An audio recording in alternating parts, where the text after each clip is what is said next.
informational influence, normative influence, public conformity, and private conformity.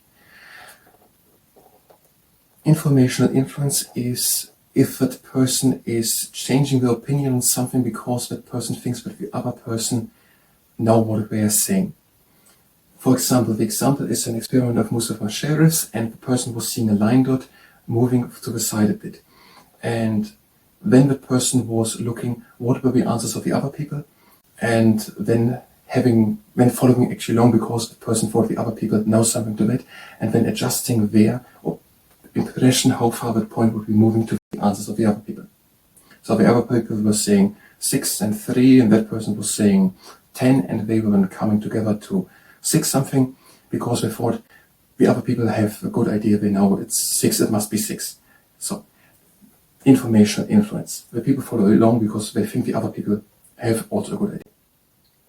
Normative influence is another experiment when done. The people should say which of 3 exemplatory lines has the same length as another line, and when the people were saying a wrong line, all the other people, and then when the people were at its turn to say the answer, in 37% of the times the person said the wrong answer to fit in. So normative influence. The person says just the thing which the other wants to hear, or the same as the other people, just normative. And now these 2 things led them to different things. There they should judge the line point, and they thought, yes, the other people are giving the true answer. And they found them, it must be 6 inches which the light dot is moving. And they then also followed along in private. Also in private did they believe in a later test, a year later, still it is moving 6 inches.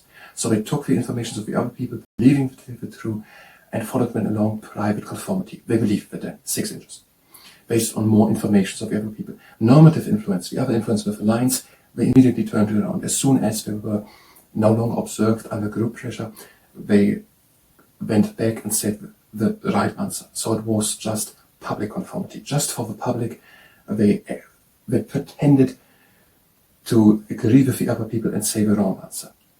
As soon as they were alone, they again changed their opinion and said what they actually thought. And that is according to Social Psychology by Sharon S. Brehm and Saul M. Cassine, a US-American book from 1996, written on the pages 336 and 337. The positions and views expressed are the ones of the source and don't necessarily align with my own or with the ones of the entity spoken of.